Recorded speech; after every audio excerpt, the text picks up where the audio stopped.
Alhamdulillah wassalatu wassalamu ala rasulillah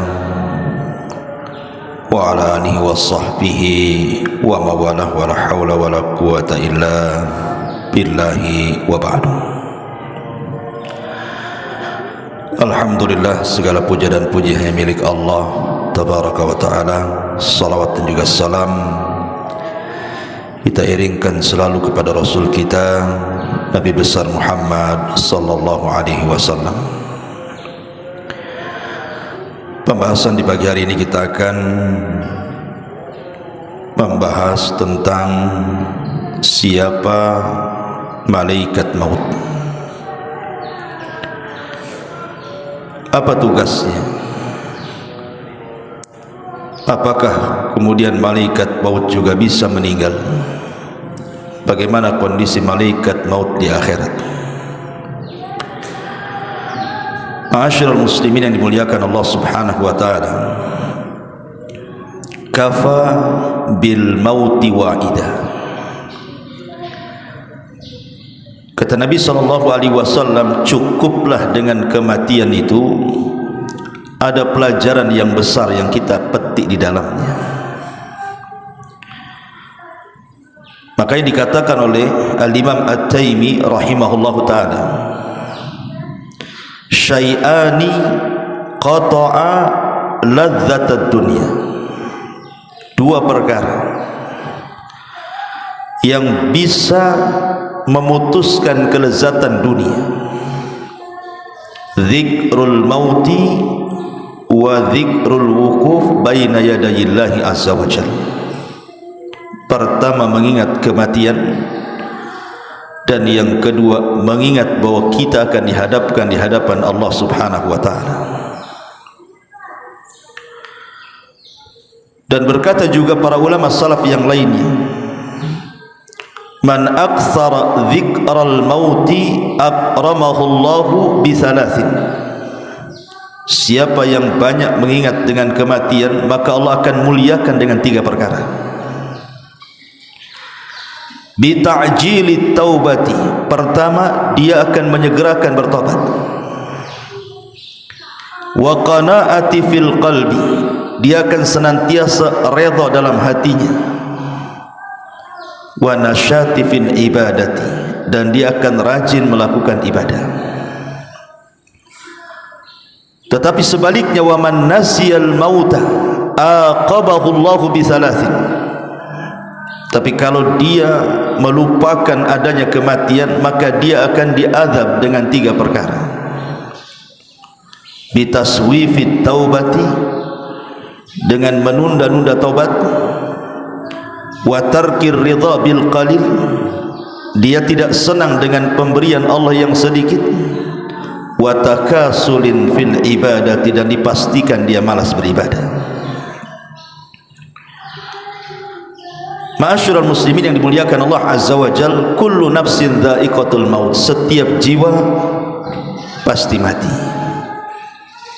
Falaula idza balagatil khulqum wa antum hina idzin tanzurun wa nahnu aqrabu ilaihi minkum walakin la tubsirun falaula in kuntum ghaira madinin tarji'unaha in kuntum shadiqin. Maka kalau begitu, mengapa tidak mencegah ketika nyawa telah sampai di kerongkongan dan kamu ketika itu mampu melihat, dan kami lebih dekat kepadanya daripada dirimu sendiri, tapi kamu tidak bisa melihatnya. Maka mengapa jika kamu memang tidak dikuasai oleh Allah, kamu tidak mengembalikan nyawa itu jika kamu memang orang yang benar? Artinya kematian itu pasti akan mendatangi siapapun. Dan orang yang pertama kali bercita-cita ingin mati adalah Nabi Yusuf alaihi salatu wassalam.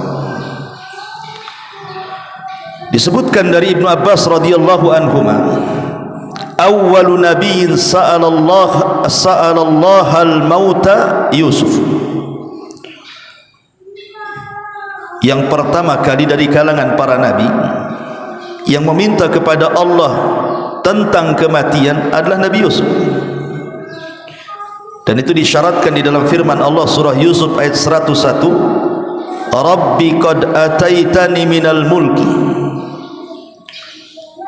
wa 'allamtani min ta'wilil ahadits fatiras samawati wal ard anta waliyuna fid dunya wal akhirah tawaffani musliman wa alhiqni bis salihin. Ya Rabb, sesungguhnya Engkau telah menganugerahkan kepadaku sebagian kerajaan dan telah mengajarkan kepadaku berbagai macam tabir mimpi.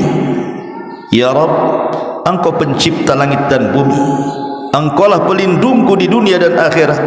Wafatkan aku dalam kondisi Islam dan gabungkan aku dengan orang-orang saleh. Tentu Nabi Yusuf ketika berangan-angan ingin sebuah kematian itu bukan karena dia kemudian seperti layaknya orang-orang yang terkena sakit kemudian tidak mau lagi tinggal di dunia. Tidak, justru Yusuf ini sebaliknya. Kondisi dia di atas popularitas yang luar biasa. Makanya dijelaskan oleh para ulama bahwa Nabi Yusuf alaihi salatu wassalam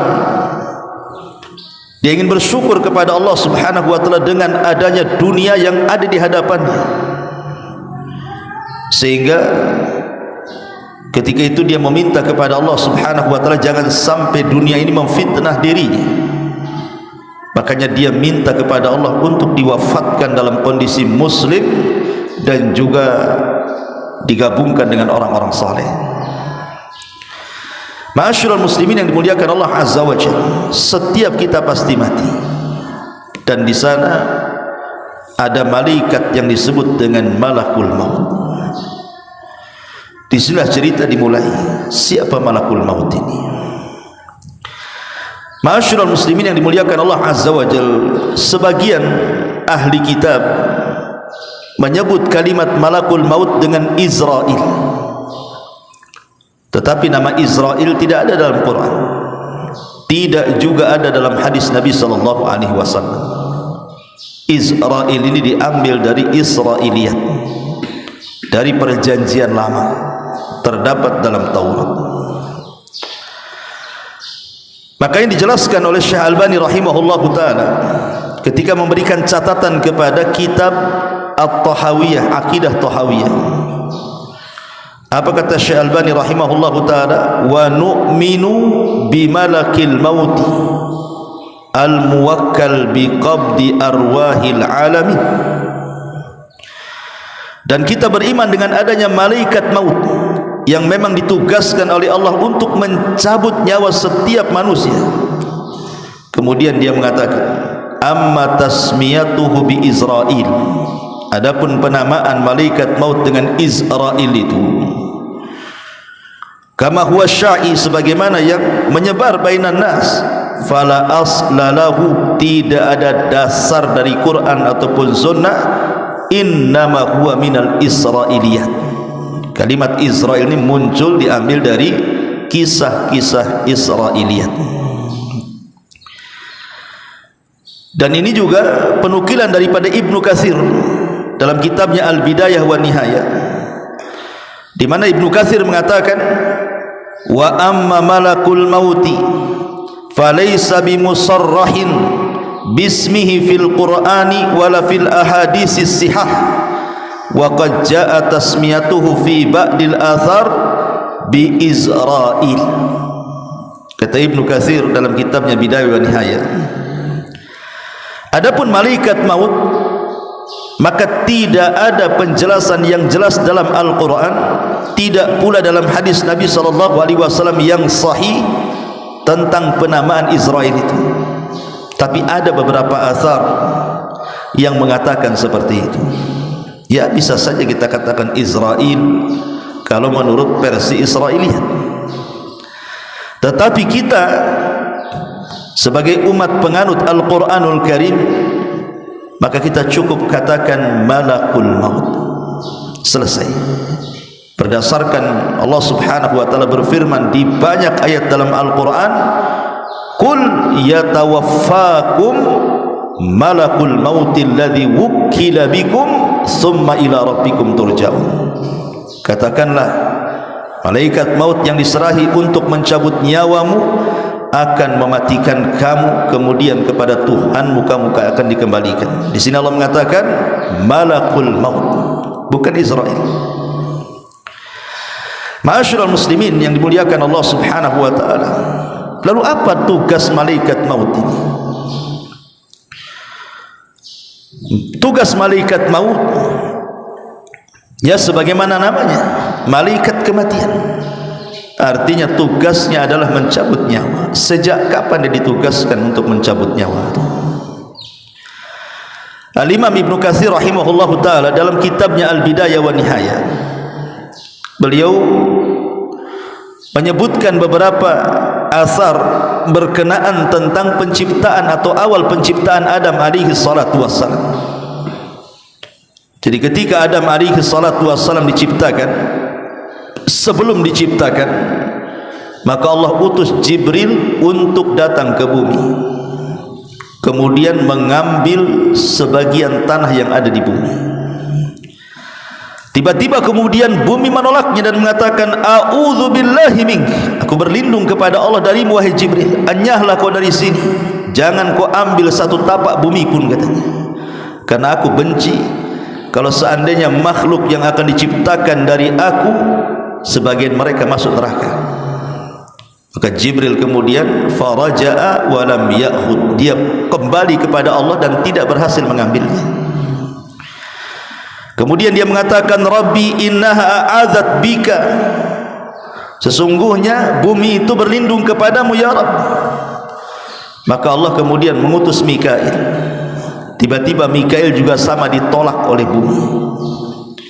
Akhirnya kemudian Allah Subhanahu wa taala mengutus malakul maut. Tiba-tiba bumi juga menolak dan mengatakan hal yang sama. Tapi malaikat maut mengatakan, wa ana a'udzu billahi an arji, kalau engkau berlindung kepada Allah agar aku kembali kepada Allah dan tidak mengambil tanah ini, maka aku pun berlindung kepada Allah untuk kembali dan tidak mengambil tanah. Karena perintah Allah lebih aku utamakan daripada sumpah. Akhirnya kemudian malaikat maut ini berhasil mengambil tanah yang ada di bumi itu.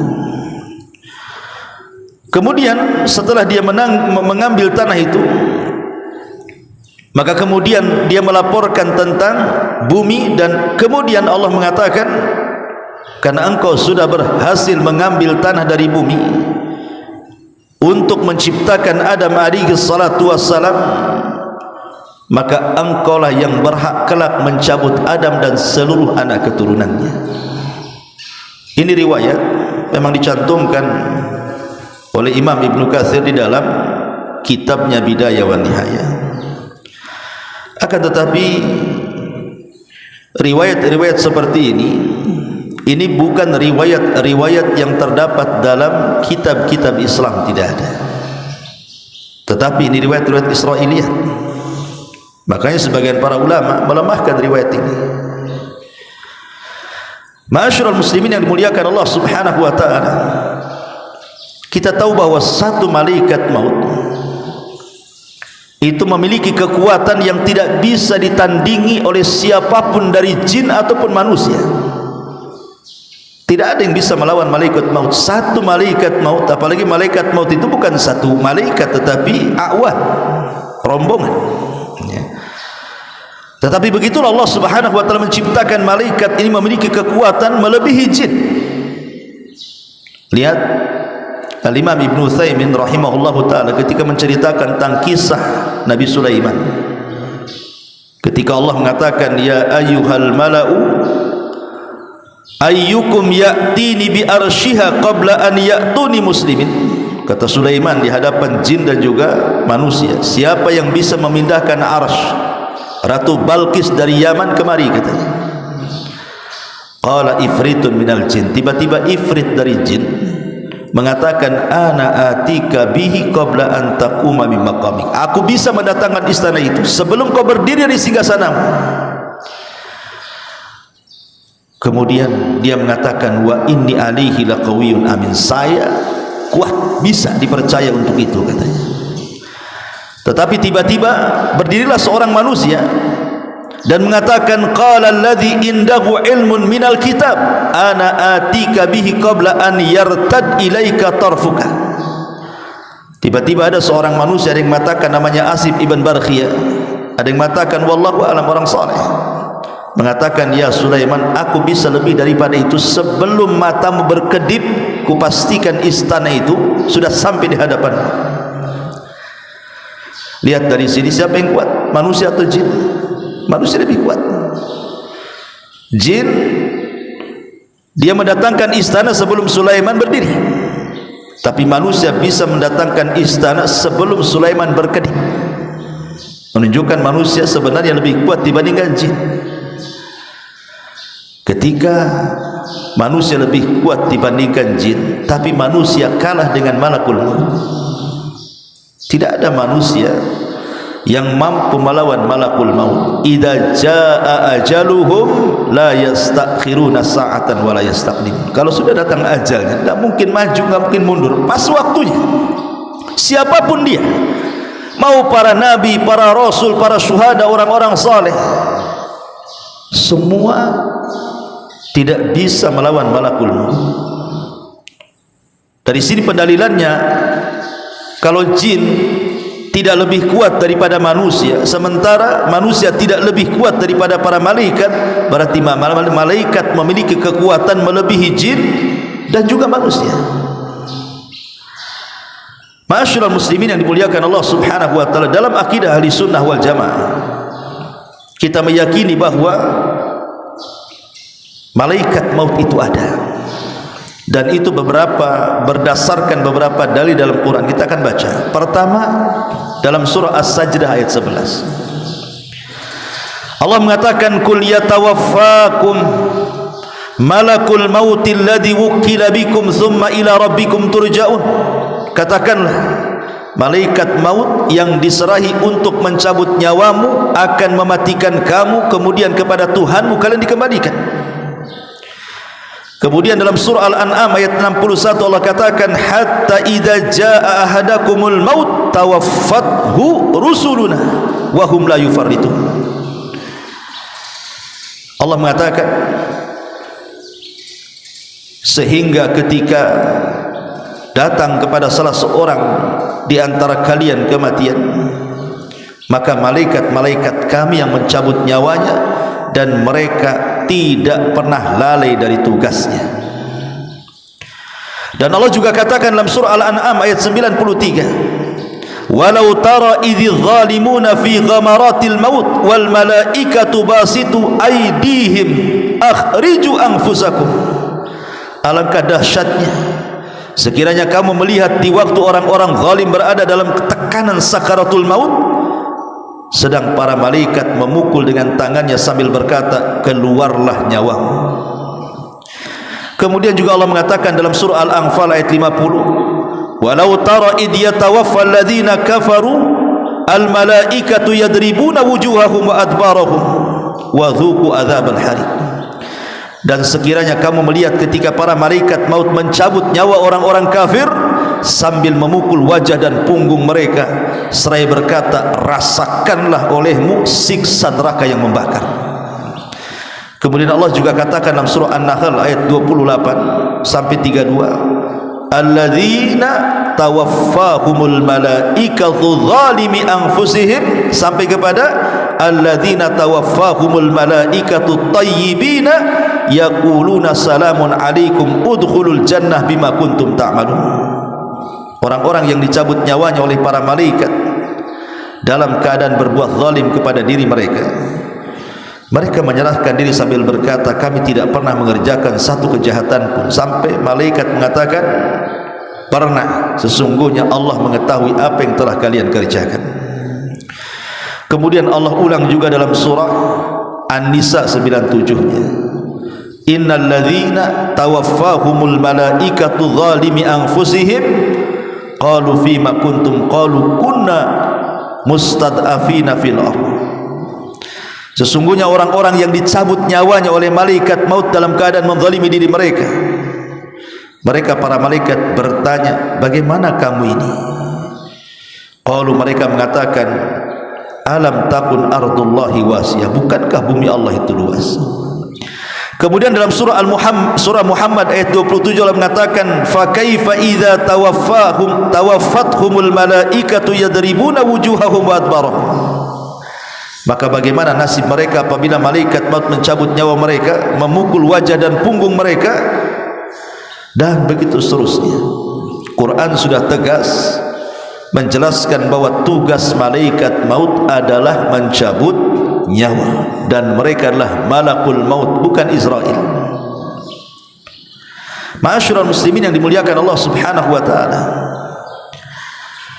Adapun kisah tentang pencabutan nyawa dijelaskan dalam hadis yang panjang sekali dari Bara bin Azib radhiyallahu anhu. Ketika Nabi SAW mengatakan, innal abdal mu'min idza kana fi inqita'in minad dunya wa iqbalin minal akhirah nazala ilaihi malaikatun minas sama bidul wujuh ka'anna wujuhahumus syams ma'ahum kafanun min akfanil jannah wa hanutun min hanutil jannah hatta yajlisu minhum ad-dal basar thumma yaji'u malakul maut alaihi salam wa innal abdal kafir wa fi riwayah al fajir idza kana fi inqita'in minad dunya wa iqbalin minal akhirati nazala ilaihi minas sama'i malak ghiladun shidad sudul wujuh thumma yaji malakul maut hatta yajlisa inda ra'si wa yaqul ayyatuhan nafsul khabithah. Dari hadis Bara bin Azib radhiyallahu anhu, Nabi mengatakan, sesungguhnya hamba mukmin apabila mereka hendak meninggalkan dunia dan menghadap akhirat, maka malaikat dari langit akan turun. Wajah mereka sangat putih, seolah-olah wajah mereka itu laksana kilatan cahaya matahari. Kemudian mereka membawa kain kafan dari kafan-kafan sorga, minyak wangi dari minyak wangi sorga. Kemudian mereka duduk sejauh mata memandang. Kemudian datanglah malaikat maut dan mencabut nyawa hamba mukmin tadi. Adapun hamba kafir, dalam riwayat hamba fajir, apabila hendak memisahkan diri dari dunia dan menghadap akhirat, turun malaikat dari langit sangat keras, wajahnya sangat hitam. Kemudian datanglah malaikat maut sehingga dia duduk di hadapan kepala orang fajir yang akan meninggal dan akan mengatakan, "Hei jiwa yang buruk, keluar kamu." Di sini kita tahu bahwa setiap manusia mukmin ataupun kafir akan didatangi oleh malaikat maut. Tetapi malaikat maut tidak bertugas sendirian. Ada malaikat maut itu memang satu malaikat satu tugas, seperti Jibril, Mikail, Israfil. Itu memang satu malaikat satu tugas. Tetapi malaikat maut itu bukan satu malaikat, tapi dia rombongan. Makanya kalau seandainya ada orang yang bertanya, bukankah malaikat maut itu tugasnya mencabut nyawa? Kesannya hanya satu malaikat, tapi Allah Subhanahu wa taala katakan dalam surah As-Sajdah tadi, tawaffathu rusuluna, rasul-rasul kami yang mewafatkannya. Dengan kalimat jamak rusuluna, rasul-rasul kami yang mewafatkannya, menunjukkan malaikat maut itu tidak sendiri, tetapi rombongan. Apalagi dalam satu hari itu kematian orang bukan satu tempat, bukan satu jiwa dalam satu kematian itu. Mungkin di Batam saja dalam satu hari bisa 10 sampai 20 orang dalam sehari itu. Apalagi kemarin musim corona, banyak orang mati kan begitu. Maka sebagian para ulama menjawab bahwa seperti yang dikatakan oleh Ibnu Abbas radhiyallahu anhu. Apa kata Ibnu Abbas ketika menjelaskan surah Al-An'am ayat 61, tawaffathu rusuluna wa hum la yufarritun, rasul-rasul kami yang mewafatkannya dan mereka tidak lalai dari tugas. Qala, dia mengatakan, inna limalakil mauti a'wanan minal malaikah. Sesungguhnya malaikat maut itu memiliki teman-teman dari kalangan malaikat yang lainnya. Artinya dia tidak bertugas sendirian. Dari sini kata Syekh Utsaimin rahimahullahu taala, dia mengatakan, inna malakal mauti lahu a'wan yu'inunahu ala ikhrajir ruh minal jasadi hatta yusiluna ilal hulqum. Jadi malaikat-malaikat yang bersama malaikat maut itu, dia bertugas untuk mengeluarkan ruh, mendorong ruh dari badan kita sampai diletakkan di hulqum di sini. Kalau ruh sudah sampai di hulqum, di tenggorokan, itulah tugas malaikat maut yang mengambilnya. Makanya dia mengatakan sesungguhnya malaikat maut memiliki awan, pembantu-pembantu yang menolong untuk mengeluarkan ruh dari jasad manusia, di mana tugas mereka adalah mendorong ruh itu sampai kepada hulqum. Fa idza awsaluha ilal hulqum qabadhaha malakul maut. Ketika mereka sudah berhasil membawa ruh itu sampai di tenggorokan, disitulah tugas malaikat maut mencabut nyawa lewat mulut setiap hamba, karena ruh itu keluar dari mulut. Lah ketika ruh itu keluar dari mulut, maka pandangan akan mengikutinya. Kata Rasul, idza qubidatir ruh tabi'ahul basar. Kalau ruh keluar, mata kita mengikuti. Maka setiap orang meninggal itu kebanyakan melotot, maka disunahkan untuk ditutup matanya supaya tidak menakutkan. Ma'asyiral muslimin yang dimuliakan Allah subhanahu wa ta'ala, tentu ketika malaikat maut mencabut ruh orang yang beriman akan berbeda dengan mencabut ruh orang kafir. Orang kafir apabila dicabut berdasarkan ayat tadi, surah Al-An'am ayat 93, wa tara walau tara idz zalimuna fi ghamaratil maut wal malaikatu basitu aydihim akhriju anfusakum al yawma tujzauna adzabal hun bima kuntum taqulun 'ala Allah ghairal haqqi wa kuntum an ayatihi tastakbirun. Alangkah dahsyatnya, kata Allah, sekiranya kamu melihat di waktu orang-orang zalim berada dalam tekanan sakaratul maut itu, sedang para malaikat memukul-mukul dengan tangannya wajah dan punggung-punggung mereka seraya mengatakan, keluarlah nyawamu wahai fulan. Di hari ini kamu dibalas dengan siksa yang sangat menghinakan, karena kamu selalu mengatakan terhadap Allah perkataan yang tidak benar, dan karena kamu selalu menyombongkan diri terhadap ayat-ayatnya. Dalam riwayat Bara bin Azib yang panjang sekali, bahwa ruh orang kafir itu ketika dicabut, maka diibaratkan safud. Safud itu semacam pisau yang bengkok seperti cerulit. Kemudian safud ini dimasukkan ke dalam bulu-bulu kambing wol. Antum tahulah kambing wol itu, kambing Australia itu kan bulunya itu 1 jengkal lebih itu, kadang-kadang berkeriwal-keriwal kan, bergumbal-gumbal kalau nggak dicukur itu. Kalau dimasukkan tuh pisau itu ke dalam gimbalan bulu-bulu wol kambing itu, tiba-tiba disiram, tentu bulu-bulu itu akan melengket di pisau yang dalam bentuk cerulit itu. Kemudian pisau itu dicabut dengan cara paksa. Apa yang terjadi?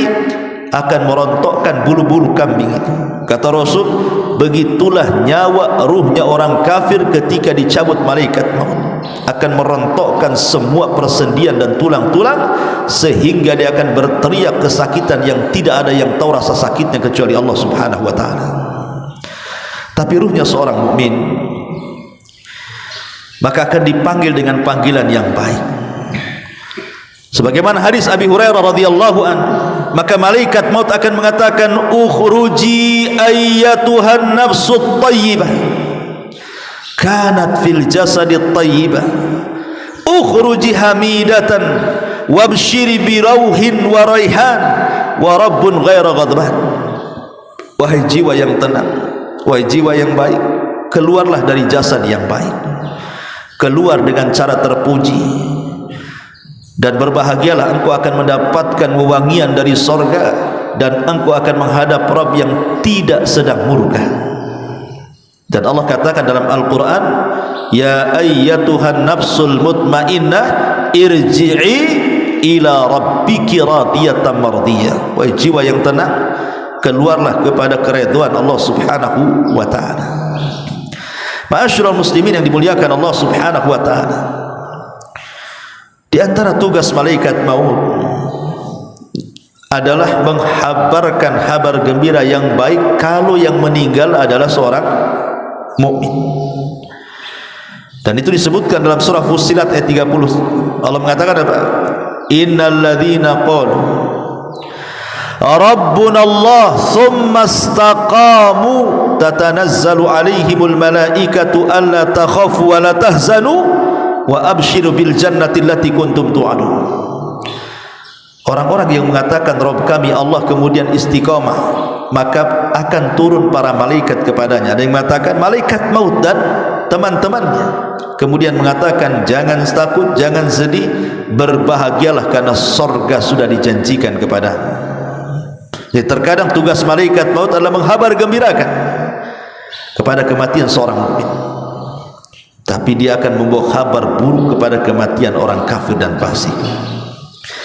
Ma'asyiral muslimin yang dimuliakan Allah Subhanahu wa taala, adapun apakah malaikat maut juga mencabut nyawa binatang?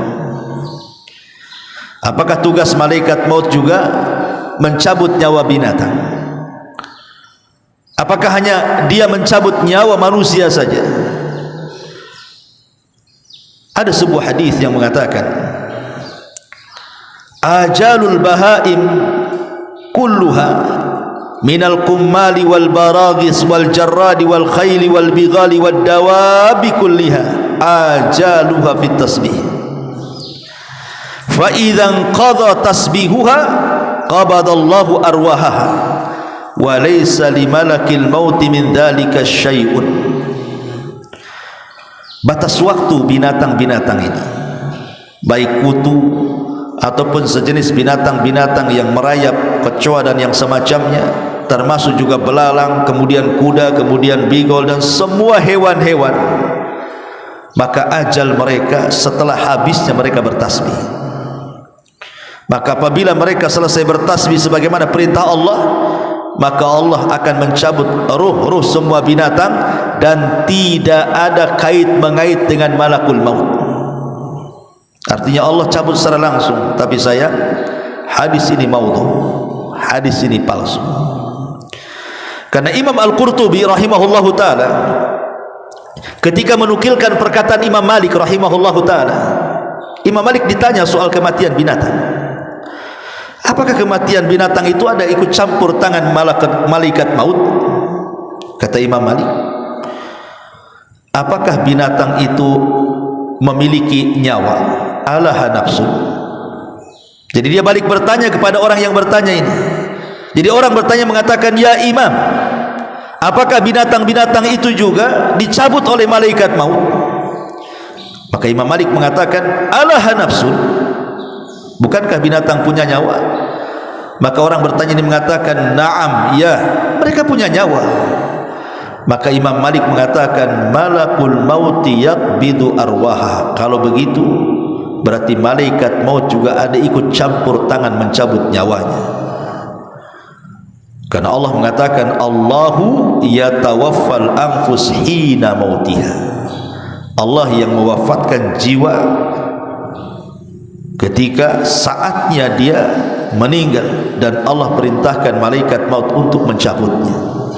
Berarti dari sini tidak ada satupun yang bernyawa, apakah itu manusia, apakah itu jin, bahkan para malaikat sendiri, bahkan binatang-binatang, kecuali ada ikut campur malakul maut untuk mencabut nyawa mereka. Adapun tentang kematian malakul maut yang dinukilkan oleh Imam Ibnu Katsir dalam tafsirnya dari seorang sahabat namanya Ka'ab al-Akhbar. Ka'ab al-Akhbar ini dulunya seorang Nasrani, masuk Islam di zaman Umar dan menjadi ulama Islam, sehingga dia banyak membawakan kisah-kisah Israiliyat. Dan kisah-kisah Israiliyat ini Nabi SAW pernah mengatakan, hadithu an bani Israel wala haraj, ceritakan tentang kisah Israel tidak mengapa, tetapi kata Rasul, jangan kau benarkan secara mutlak, jangan pula kau dustakan secara mutlak. Ya, kisah Israiliyat ini diceritakan sebagai pelezat saja, karena sandaran kita adalah Al-Quran dan Sunnah. Disebutkan dalam riwayat yang panjang sekali dari Abu Hurairah radhiyallahu anhu. Jadi saat kiamat datang, ji'a malakul mauti ilal jabbar, didatangkan malaikat maut menghadap Allah subhanahu wa ta'ala. Jadi ketika seluruh manusia sudah mati, semua jin sudah mati, semua binatang sudah mati, sebagian besar malaikat mati, maka malaikat maut dipanggil oleh Allah azza wa jalla dan dikatakan kepada malaikat maut, man baki, siapa yang tersisa? Ada lagi yang masih hidup, siapa yang tersisa? Maka dia mengatakan, al hayyul ladzi la tamut, jiwa yang tidak akan pernah mati, engkau ya Rabb. Di sana masih ada Jibril, masih ada Mikail. Maka Allah subhanahu wa ta'ala mengatakan, pergi cabut kedua malaikat itu nyawanya. Akhirnya malaikat maut mencabut nyawa Jibril, kemudian mencabut nyawa Mikail. Kemudian malaikat maut datang kepada Allah subhanahu wa ta'ala dan mengatakan, ya Rabb, aku sudah mencabut nyawa keduanya. Bahkan dalam riwayat Jibril itu sampai menangis. Ketika dicabut oleh malaikat maut, Jibril menangis dan mengatakan, ya Rabb, hawin alaina sakaratil maut, ya Rabb, ringankan bagiku sakaratul maut, katanya. Tapi tetap dicabut nyawanya. Ketika sudah tidak ada malaikat maut, tidak ada para malaikat, sudah mati semua, dicabut nyawanya oleh malaikat maut, tinggal malaikat maut saja yang masih hidup. Dia menghadap kepada Allah subhanahu wa ta'ala dan melaporkan bahawa semua sudah dicabut nyawanya. Kemudian Allah mengatakan, man baki, siapa yang tersisa? Maka dia mengatakan, tidak ada ya Rabb, tidak ada, illa abdukal fakir, kecuali hambamu yang fakir ini. Maka Allah mengatakan, mut, mati kamu. Maka malaikat maut pun mati. Ketika sudah tidak ada lagi makhluk yang hidup, tidak binatang, tidak malaikat, tidak manusia, tidak jin, maka Allah subhanahu wa ta'ala akan berteriak di alam semesta dan mengatakan, limanil mulkul yaum, milik siapa kekuasaan ini? Itulah kalimat dalam surah Al-Fatihah, maliki yaumiddin. Kita sering membaca kalimat ini 17 kali dalam solat kita, maliki yaumiddin, raja pada hari kebangkitan. Maksudnya disyaratkan kepada perkataan Allah subhanahu wa ta'ala di sini, limanil mulkul yaum, kekuasaan ini milik siapa? Milik siapa kekuasaan ini? Jin sudah tidak ada, malaikat sudah tidak ada, manusia sudah tidak ada, binatang sudah tidak ada. Allah katakan, limanil mulkul yaum, tidak ada yang jawab karena tidak ada makhluk. Maka Allah jawab sendiri, lillahil wahidil qahhar, kata Allah, kekuasaan ini milik zat yang satu yang maha perkasa, akulah yang perkasa itu, kata Allah. Ma'asyiral muslimin yang muliakan Allah azza wa jalla, hadis ini dikeluarkan oleh Imam Abi Dunya dalam kitab Al-Ahwal, kemudian Ibnu Abi Hatim dalam tafsirnya, kemudian Abu Ya'la, dan banyak sekali. Makanya kemudian Imam Ibnu Katsir menukilkan riwayat ini dalam tafsirnya, walaupun sekali lagi ini lebih kepada kisah Israiliyat, ini lebih kepada kisah Israiliyat, dan sebagian para mengatakan ini tidak sahih. Sehingga kita harus yakini bahwa semua manusia itu mati. Bagaimana caranya? Wallahu a'lam. Kullu man 'alaiha fan wa yabqa wajhu rabbika dzil jalali wal ikram. Semua mati. Ya. Ma'asyiral muslimin yang dimuliakan Allah azza wa jalla, ada kisah-kisah menarik kita bacakan, walaupun sebagiannya sahih, sebagiannya diperselisihkan, bahkan sebagiannya maudhu, tentang kisah malaikat maut mendatangi para nabi. Kisah yang pertama adalah kisah malaikat maut dan Nabi Musa. Kisah ini sahih karena dicantumkan dalam riwayat Muslim dan juga yang lainnya dari hadis Abi Hurairah radhiyallahu anhu.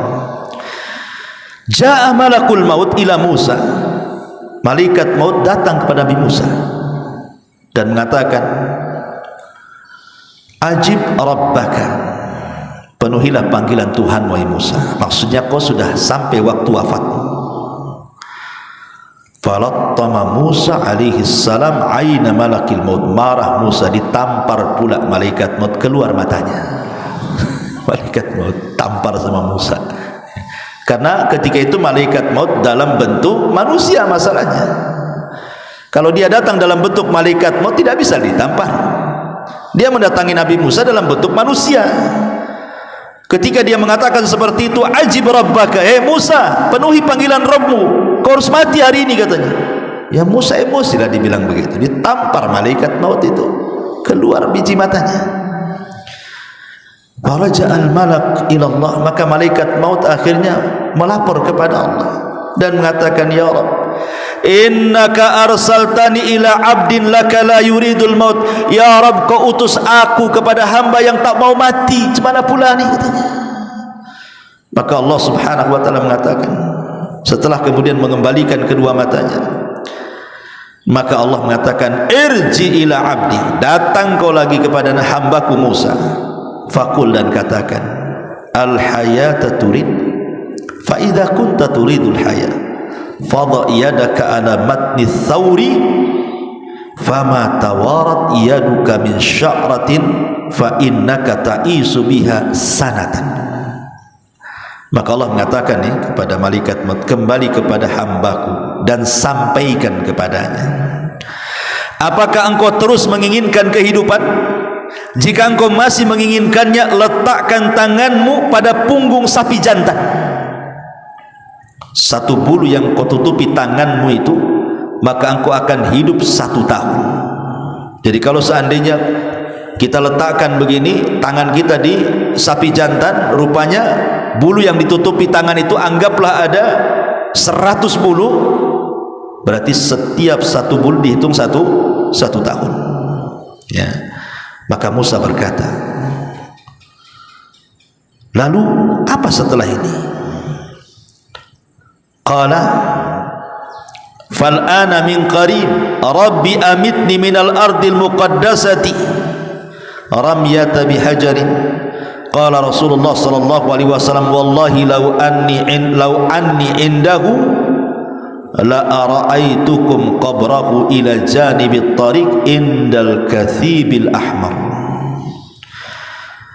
Lalu Musa berkata, wahai Tuhanku, sekarang kupilih kematian dalam waktu dekat. Artinya akhirnya Musa pasrah, udah cabut aja lah daripada tak dicabut gitu. Cabut aja lah katanya. Ya.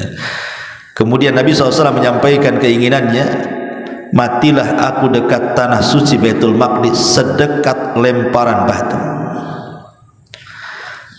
Rasulullah SAW kemudian menambahkan, demi Allah, andai aku berada di sisi Musa, niscaya akan aku perlihatkan kepada kalian kuburnya berada di pinggir jalan, tepatnya pada gundukan pasir.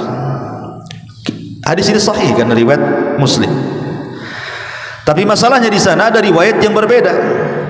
Riwayat seperti malaikat maut ketika mendatangi wazirnya Sulaiman, dan ini banyak dinukilkan juga oleh ahli tafsir masalahnya dalam tafsir Jalalain dan yang lainnya. Jadi satu hari Nabi Sulaiman ini sedang berbincang dengan wazirnya, dengan menteri kesayangannya, bincang. Tiba-tiba diketuklah pintu kantor itu. Ketika diketuk pintu itu, dibukalah oleh Sulaiman. Nampak pula yang datang itu orang yang sangat menyeramkan, menatap wajah sang wazir, menterinya Sulaiman, kemudian pergi. Setelah berbincang dengan Sulaiman, jadi si wazir ini, menterinya Sulaiman, bertanya, siapa dia? Kata Sulaiman, itu malaikat maut, mau nyabut nyawa orang katanya. Gemetarlah ini si menteri ini, jangan-jangan dia mau mencabut nyawa saya pula katanya. Kalau gitu ya Sulaiman, kau kan bisa menundukkan angin dan awan, bawalah aku terserah kemana saja, ke India sana, jangan aku pertemukan aku, nggak apa-apalah, kau mutasi aku dari sini ke India sana, nggak usah bertugas di sini lagi katanya. Yang penting aku jangan ketemu orang itu katanya. Akhirnya dimutasi dia sama Sulaiman, diajak ke India. Ketika turun dari awan, rupanya orang itu sudah di situ. Jadi Sulaiman ini bertanya kepada orang itu dan mengatakan, kenapa kamu ada di sini? Maka kemudian dia mengatakan, Allah barusan merintahkan aku untuk nyabut nyawa orang dan dia ada di sini. Ku tengok-tengok tak ada, rupanya ada kamu dan dia. Mungkin dialah katanya. Akhirnya dicabut nyawanya. Subhanallah. Itulah ketika Allah mengatakan idza jaa ajaluhu la yastakhiruna sa'atan wa la yastaqdimun. Kalau datang ajalnya tidak mungkin maju, tidak mungkin mundur kan itu. Tapi kisah ini disebutkan juga oleh Ibnu Abi Syaibah dalam kitab Musannaf, dan Ats-Tsa'labi dalam tafsirnya, Imam Ahmad dalam Zuhud, Ibnu Battah dalam Ibanah, Al-Asbahin dalam Azamah, Ibn Wahab dalam Tarikh Ad-Dimashqi, Abu Nu'aim dalam Hilyah, dan begitu seterusnya. Tetapi sekali lagi sebagian para ulama mengatakan sanadnya ini mauquf. Maksudnya mauquf tidak sampai kepada Nabi, tetapi ini ucapan seorang sahabat. Ada juga yang mengatakan sampai kepada tabi'in, artinya maktu, bukan mauquf ya, maktu itu terputus sanadnya karena ucapan tabi'in, bukan ucapan Nabi. Kalau ucapan sahabat namanya mauquf, kalau sampai kepada Rasul namanya marfu. Begitu istilah mustalahul hadis itu ya. Dan maktu sampai kepada tabi'in ini berarti riwayatnya lemah karena terputus sampai tabi'in ya. Ma'asyiral muslimin yang dimuliakan, termasuk juga kisah malaikat maut dan Nabi Ibrahim. Al-Khuldi meriwayatkan, mengeluarkan dalam kitabnya Al-Fawaid waz-Zuhdi war-Raqaiq wal-Marathi, menceritakan tentang kisah kedatangan malaikat maut hendak mencabut nyawa Ibrahim.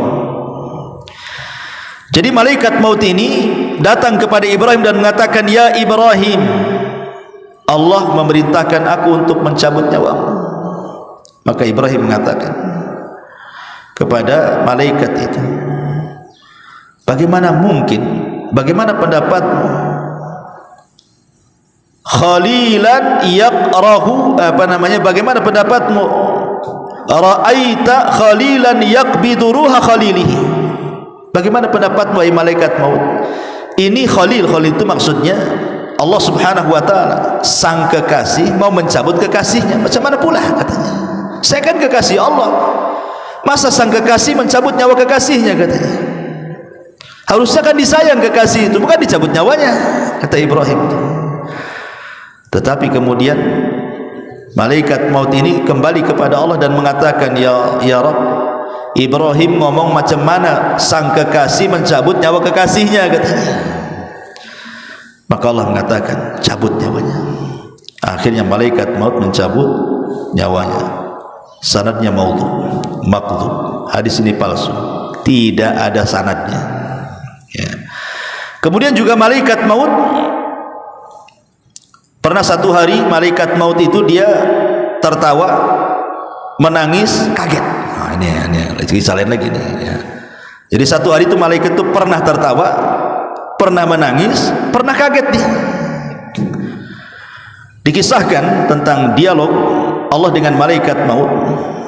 Jadi Allah bertanya kepada malaikat maut itu, "Apa pengalamanmu saat mencabut nyawa?" Kata malaikat maut, "Kadang aku tertawa, kadang aku menangis, kadang aku kaget," katanya. Kata malaikat maut nih. Kata Allah, "Kapan kau tertawa?" Ini cerita. "Satu hari aku hendak mencabut nyawa orang tua," katanya. Orang tua ini baru mesan sepatu. Kemudian dia mengatakan kepada pembuat sepatu itu, "Buatkan sepatu untukku yang tahan 1 tahun. Buatkan sepatu untukku yang tahan 1 tahun, jangan cepat rusak." Maka sudah dipesan sepatunya. Kata malaikat maut, "Sayang, sebelum dipakai dah aku cabut nyawanya," gitu.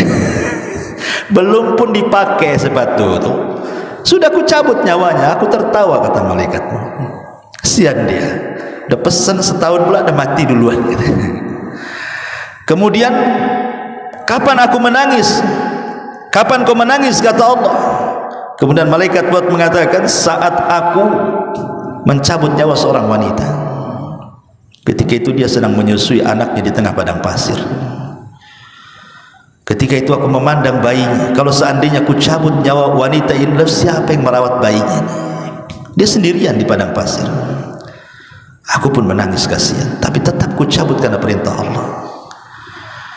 Adapun aku kaget ketika aku mencabut seorang alim, mencabut seorang ulama," dia bilang. "Tiba-tiba ketika aku hendak mencabutnya, aku kaget karena di dahinya ada cahaya. tetapi tetap saja aku pun mencabut dia dan cahayanya. Tapi hadis ini dipermasalahkan juga oleh para ulama, karena hadis ini dilemahkan, tidak ada sanadnya sampai kepada Nabi sallallahu alaihi wasallam. Tetapi yang mungkin yang banyak dikisahkan adalah kisah tentang malaikat maut dan Nabi Yakub. Nah, itu dijelaskan, pernah saya juga jelaskan dalam khutbah Jumat, ketika Nabi Yakub didatangi malaikat maut, kemudian dikatakan, kata Yakub, kenapa kau tidak mengantarkan tanda-tanda sebelum kau cabut nyawaku? Entah 2 atau 3 tanda jadilah, katanya. Kata malaikat maut, kan sudah aku kirim tanda-tandanya. Kata Yakub, apa tanda-tandanya? Bayadu ra'sika ba'da sawadi, inhina'u dhahrika ba'da istiqamati, wa dha'fu badanika ba'da quwwatihi, hadihi rusul ila bani Adam qabla al-mauti. Putih rambutmu yang dulunya hitam, bungkuk badan yang dulunya tegak, lemah badanmu yang dulunya kuat, itulah tanda kau dekat dengan mati, katanya. Dan tanda ini akan berlaku kepada seluruh anak Adam. Masyarakat muslimin yang dimuliakan Allah Azza wa Jalla, sekilas tentang beberapa kisah seputar malaikat maut. Tapi yang jelas bahwa kematian adalah makhluk Allah. Malaikat maut adalah makhluk Allah. Kematiannya itu sendiri adalah makhluk Allah. Dan nanti pada hari kiamat, ketika penduduk sorga masuk ke dalam sorga, penduduk neraka masuk ke dalam neraka, dan sudah tidak ada lagi syafaat, tidak ada lagi rahmat, semua sudah menduduki tempatnya masing-masing. Ji'abil mauti, maka Allah akan datangkan kematian ala suratil kabshan amlah, dalam bentuk kambing yang ada hitam putihnya. Kemudian Allah gorok tuh kambing itu, simbol bahwa tidak ada kematian lagi. Maka Allah Subhanahu wa taala akan menyuruh kepada penduduk sorga, ya ahlal jannah khuludun la mautalakum, hei ahli sorga, kekal kau kalian, kau dapat nikmat yang kekal di situ. Wa ya ahlan nar khuludun la mautalakum, kalian juga penduduk neraka kekal di dalamnya, rasakan azab. Ketika kematian sudah tidak ada lagi, berarti yang ada hanya kekekalan. Itulah Allah katakan, innal ladzina amanu wa amilus salihat ulaika ashabul jannah hum fiha khalidun. Orang-orang yang beriman dan beramal saleh, mereka akan masuk surga dan mereka akan kekal di dalamnya selama-lamanya. Tapi lihat Allah katakan kepada penduduk neraka, innal ladzina kafaru wa kadzdzabu bi ayatina ulaika ashabun nar hum fiha khalidun. Orang-orang yang kafir dan mendustakan ayat-ayat kami, maka mereka akan masuk ke dalam neraka dan mereka kekal di dalamnya selama-lamanya. Subhanallah bihamdika asyhadu an la ilaha illa anta astaghfiruka wa atubu ilaik. Allahu taala alam. Assalamualaikum warahmatullahi wabarakatuh.